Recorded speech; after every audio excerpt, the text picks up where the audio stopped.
What happens when a dark empath meets a narcissist? Hello, I'm HG Tudor. You have obviously clicked on this video because you want to know what the dynamic is when a narcissist and a dark empath meet one another. Your curiosity is understandable. For those of you who may not be familiar with who I am, I'm a diagnosed narcissistic psychopath, meaning I have both narcissistic personality disorder and antisocial personality disorder, and a very high level of understanding and awareness about myself and my kind. This has enabled me to create over 6,000 videos and thousands of blog articles talking about my kind and the way that we behave, the nature of our victims, the nature of the dynamic, and puts me in a unique position to help you understand so much about this particular world of narcissism, psychopathy, and those who inhabit those worlds. I recently viewed a video which purported to explain to you what happened when a dark empath meets a narcissist. And unfortunately, like so many videos that are created by well-intentioned individuals, it's incorrect and misleading. The video explained that dark empaths tend to be more perceptive towards other feelings than narcissists, yet they also manipulate people quite the same. If you haven't already watched my video, The Dark Empath, The Truth, I would recommend that you do so. Because what you need to understand is that that statement that was made in the other video about when a dark empath meets a narcissist is actually simply describing one narcissist meeting another. Let me read that statement to you again.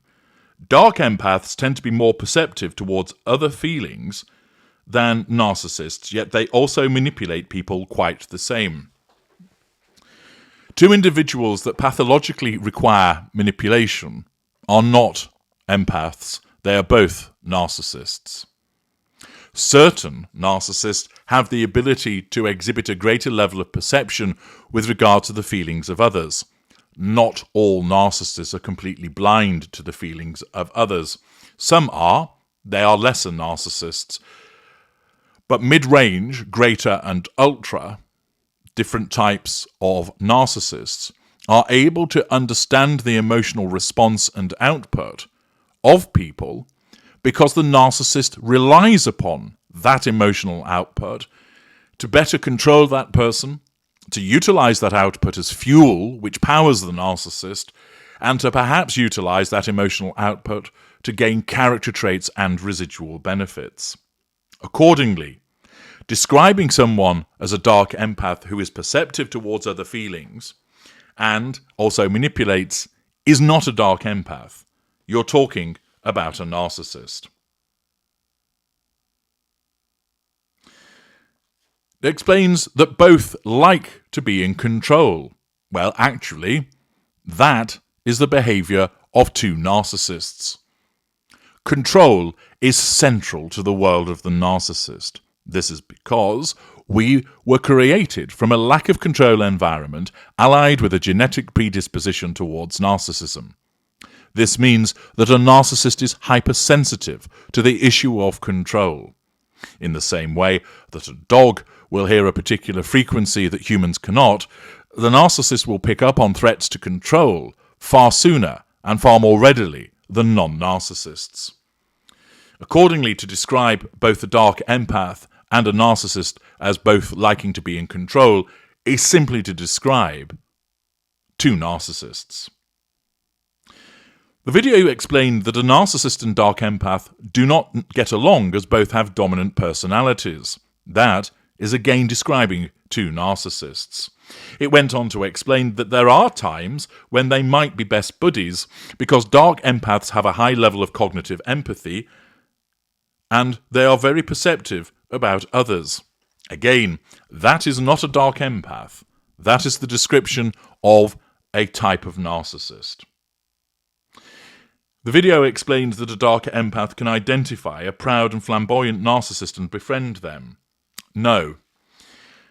Many empaths don't identify narcissists at first, but over time, as a consequence of the reduction of their emotional thinking and identifying the red and black flags, they will spot narcissists, but they will not befriend them.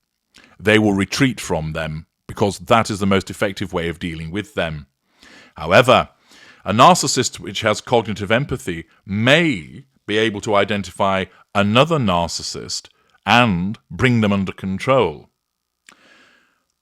The video that purports to talk about what happens when a dark empath meets a narcissist is simply describing what happens when two narcissists come together.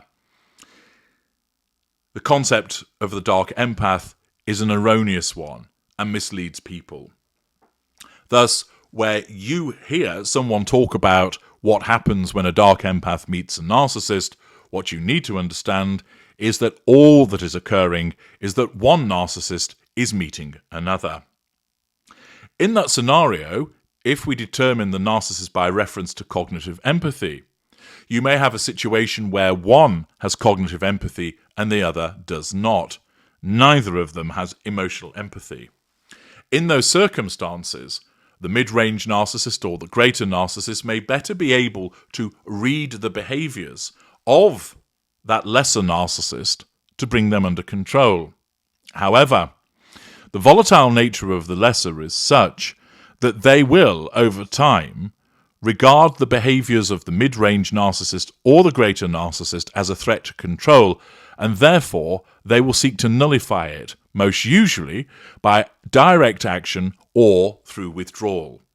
As you know from my other work, there are 3 methods of asserting control that are used by the narcissist: direct, indirect, and withdrawal.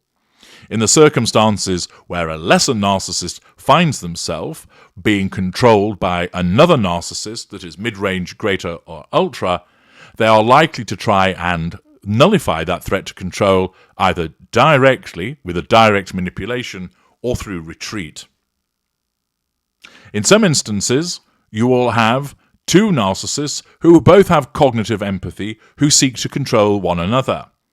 And initially, it may be relatively harmonious, but eventually the relationship will become disruptive as their need for control over the other also offends their own innate need not to be controlled, resulting in a response of, again, nullifying that threat to control, directly, sometimes indirectly, and by withdrawal.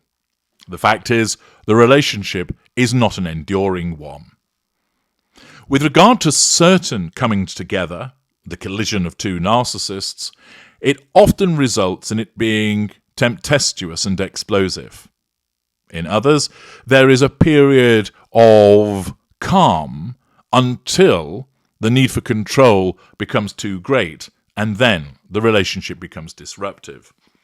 In some instances, you have narcissistic cementation, which is where the narcissism recognizes that both narcissists benefit by working together to present an external front to the world of harmony that enables them to get to the prime aims better. There will be ructions behind the scenes between the 2 narcissists because of their need to get control over the other. But when it comes to their dealings with the world at large, their narcissism functions in a way to create the narcissistic cementation so that there is a glue which keeps them together for longer because they're able to get the prime aims externally. If you'd like to understand more about this concept of narcissistic cementation, I would invite you to watch my video about King Charles and Camilla, which explains more about how narcissistic cementation works. If you want to understand more about what happens when certain narcissists come together and collide, watch my videos When Narcissists Collide Parts 1 and Part 2. These provide you with a detailed breakdown of the dynamic between 2 narcissists, which would include what would be known as a dark empath, in romantic, social, familial settings, so that you know the outcome. The fact is, the term dark empath should be done away with. And what you're really talking about is this. What happens when one narcissist meets with another? And this is covered in my other videos. But in broad terms, the outcomes are as follows.